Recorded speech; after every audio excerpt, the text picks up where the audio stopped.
Hello दोस्तों, तेलंगाना के Ramappa temple को यूनेस्को वर्ल्ड हेरिटेज लिस्ट में ऐड कर दिया गया है, जो कि काफ़ी अच्छी न्यूज़ है इंडिया के लिए। और यूनेस्को जो है एक इंटरनेशनल बॉडी है और इसके तहत एक प्रोग्राम है वर्ल्ड हेरिटेज साइट। और इनका काम यह है कि वर्ल्ड वाइड जो भी काफ़ी इंपॉर्टेंट कल्चरल और नेचुरल हेरिटेज साइट है जो कि ह्यूमैनिटी में एक आउटस्टैंडिंग वैल्यू ऐड करता है, उनको आइडेंटिफाई करना, प्रोटेक्ट करना और उनको अच्छे से प्रिजर्व करना है। फॉर एग्जाम्पल इंडिया के अगर कल्चरल की बात करें तो इंडिया में एक ताजमहल है जो कि काफ़ी मॉन्यूमेंटल प्लेस है और वो एक लव का सिंबोलिज्म है, तो उसे प्रोटेक्ट करना है। या फिर नेचुरल साइट की बात करें तो सुंदरबन नेशनल पार्क हो गया जो कि वेस्ट बंगाल में है, और वो एक मैनग्रोव को बहुत ज़्यादा इंपॉर्टेंट नेचुरल प्लेस है, वहाँ पे बायोडाइवर्सिटी भी बहुत ज़्यादा है। तो ऐसे ऐसे जो भी प्लेसेस होंगे ना, उन्हें आइडेंटिफाई करना है और उन्हें प्रोटेक्ट करना है वर्ल्ड वाइड में। और जो मैंने तो इंडिया का एग्जाम्पल दिया दोनों। तो वर्ल्ड हेरिटेज साइट कन्वेंशन को अडॉप्ट किया गया था 1972 में और इसे इंडिया ने रैटिफाई किया था 1977 में। और वर्ल्ड वाइड इसके 193 मेंबर नेशन है करेंटली, और ऑलरेडी वर्ल्ड में 1152 साइट्स जो हैं ऐसे इसमें ऑलरेडी ऐड कर दिए गए हैं, जिनमें कि 39 इंडिया से है अभी रमप्पा को मिला के।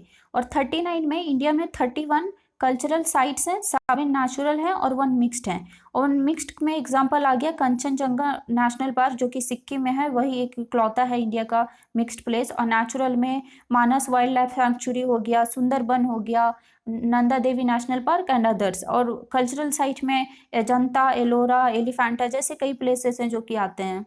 अब बात करेंगे इनको ऐड करने का प्रोसीजर क्या है। तो जो भी मेंबर नेशन होगी ना, वो कुछ प्लेसेस को नॉमिनेट करेगी, एज ए टेंटेटिव लिस्ट बनाएगी कि मेरे देश से भैया इन प्लेसेस को आप ऐड करो। तो इन लिस्ट को फिर भेजा जाता है वर्ल्ड हेरिटेज सेंटर के यहाँ, जिनकी टीम मेंबर जो होती है उसको इवेलुएट करती है, चेक करती है कि और सही है या नहीं, ऐड करना चाहिए या नहीं करना चाहिए। और जो भी एक कुछ एलिजिबिलिटी क्राइटेरिया मेंशन करा गया है, जिसमें 6 कल्चरल सेंटर्स के लिए है और 4 नेचुरल सेंटर के लिए है, और उनमें से किसी एक क्राइटेरिया को फुलफिल करना होता है इन नॉमिनेटेड साइट को। और फाइनल डिसीजन जो होती है वहाँ की वर्ल्ड हेरिटेज कमिटी होती है, वही डिसाइड करते हैं। और इसी तरह से रमप्पा टेम्पल को 2014 से ही टेंटेटिव लिस्ट में ऐड करा था इंडिया ने, और इनफैक्ट 2019 में तो सिर्फ यही एक नॉमिनेटेड साइट था इंडिया का, और वही उसी का फाइनल होने वाला था 2020 में, बट कोविड के कारण पोस्टपोन होकर अभी जाके फाइनल हुआ है। और इसमें भी काफ़ी दिक्कत आया क्योंकि जो नॉर्वे नेशन थी वो नहीं चाह वो काफ़ी ज़्यादा डिफ़ॉल्ट निकाल रही थी कि इनको नहीं ऐड करना चाहिए, बट फाइनली रशिया के काफ़ी ज़्यादा सपोर्ट और इंडिया के डिप्लोमेटिक एफर्ट के कारण अब ऐड कर दिया गया है।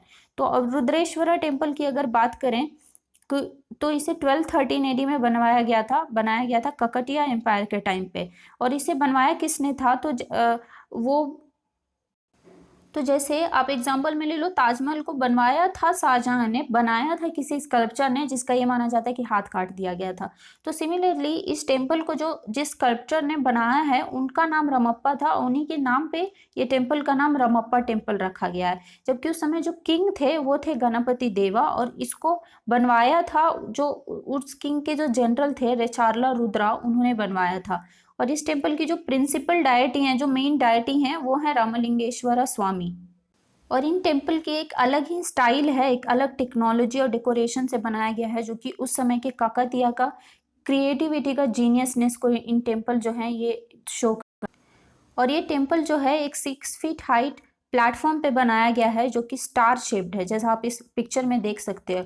और इनके हर एक पिलर पे, हर एक दीवार पे, छत पे, ये सब पे इतनी अच्छी सी इंट्रिकेट कार्विंग बनाई गई है कि काफ़ी ज़्यादा अमेजिंग है वो सब। और इनफैक्ट यूरोपियन के ट्रैवलर ने इसमें ये रिमार्क किया था कि जैसे मिल्की वे हमारी गैलेक्सी है, उसका एक ब्राइटेस्ट स्टार है सन, तो उसी तरह से इन्होंने कंपैरिजन किया था कि मेडिवल टाइम में जितने टेम्पल्स हैं, अगर उन्हें एक गैलेक्सी कंसीडर किया जाए तो उसका एक ब्राइटेस्ट स्टार है ये टेम्पल, ये उन्होंने कमेंट करा था।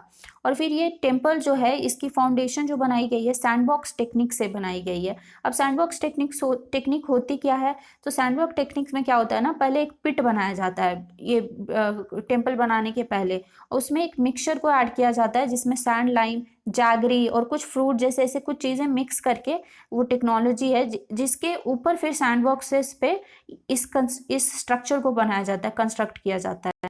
जिसकी वजह से उसकी फाउंडेशन जो होती है काफ़ी ज़्यादा स्ट्रांग होती है। और इसका एग्जाम्पल ये है कि ये आप खुद सोचो, ये जो बिल्डिंग बनाई गई थी, मतलब टेम्पल जो बनाया गया था 1213 एडी में बनाया गया था, और ये अभी 2021 में भी अच्छे से सर्वाइव कर रही है। और इनफैक्ट ये कहा जाता है कि काफ़ी अर्थक्वेक्स आए हैं उसके बाद उस सबको सर्वाइव किया है। और एक वर्स्ट सबसे मेजर अर्थक्वेक जो था वो 1819 में आया था, जो आप देख सकते हो 7.7 के इंटेंसिटी से आया था। और अब ये सोचो कि जो 2015 नेपाल में जो अर्थक्वेक आया था वो भी अराउंड इसी इंटेंसिटी का था। तो आपको याद होगा उस समय कितना ज़्यादा कैटास्ट्रोफी हुई थी नेपाल में, और कितने ज़्यादा बिल्डिंग्स और टेम्पल सब डिस्ट्रॉय हो गया था। और ये टेम्पल जो है इन सबको सर्वाइव किया है, इतने earthquake and other such natural phenomenon को। तो ये इसी टेक्निक की वजह से हो पाता है, जो सैंडबॉक्स टेक्निक्स है ना, उसमें क्या होता है कि जो अर्थक्वेक आती है तो जो वेव की जो पावर होती है उन सबको ऑब्जर्व करके रिलैक्स कर देता है, मतलब एनर्जी को ख़त्म कर देता है, उसकी वजह से ऊपर आ ही नहीं पाती है वो अर्थक्वेक की जो वेव की जो एनर्जी होती है। इस तरह से ये बचा है। और इसकी जो लोअर पार्ट है टेम्पल के, ये सब वो किस चीज़ से, रेड सैंडस्टोन से बनाया गया है। और इसका जो गोपुरम है वो माना जाता है कि लाइट ब्रिक से, यानी पोरस ईंट से बनाया गया है, जो कि वाटर में तैर भी सकता है। तो गोपुरम यानी कि जो द्रविडियन आर्किटेक्चर में जो मेन एंट्रेंस गेट होता था ना, उसको गोपुरम बोलते थे। तो वो गोपुरम को लाइट ब्रिक से बनाया गया है, ये माना जाता है। फिर इसको ऐड करने के बेनिफिट क्या क्या हैं, तो जैसे ही एक साइट जो होगी इसमें ऐड कर दिया जाएगा तो इंटरनेशनल या अंतर्राष्ट्रीय लेवल पे उसका रिकॉग्निशन हो गया, तो इंटरनेशनल अटेंशन मिलता है इनको अच्छे से कंजर्व करने के लिए, इनको प्रोटेक्ट करने के लिए। और इंटरनेशनली रिकॉग्नाइज हुआ तो ऑब्वियसली आप देख रहे हो कितना नाम हो रहा है अभी इस टेम्पल का। तो टूरिज्म प्रमोट होगी, वेदर इट इज़ डोमेस्टिक हो या अंतर्राष्ट्रीय टूरिज्म, तो उसकी वजह से वहाँ पे क्या होगा, इकोनॉमिक एक्टिविटीज़ प्रमोट होगी। और फिर यूनेस्को जो होती है फंड भी देती है कि अगर कुछ भी इसमें खराबी हो रही है तो उसको अच्छे से आप रिस्टोर करो, उसको प्रिजर्व करो। और पार्टनरशिप फैसिलिटेट होता है सरकार में या फिर प्राइवेट सेक्टर या फिर एनजीओस जो होती हैं, सब मिल के पार्टनरशिप बना के इनके कंजर्वेशन में लग जाते हैं एक बार रिकॉग्निशन होने पे। और फिर जेनेवा कन्वेंशन है जिसके तहत इनको प्रोटेक्शन मिलता है कि कल को अगर इंडिया किसी के साथ वॉर में जाती है तो उस समय इस प्लेस को मिसयूज नहीं किया जाएगा या फिर इसको डिस्ट्रॉय नहीं किया जाएगा। तो और आप इसी तरह से और कॉम्प्रिहेंसिव कवरेज करने के लिए बुद्धिज़्म या जैनिज़्म के मेरे इन वीडियोस को देख सकते हो। बाकी शुक्रिया।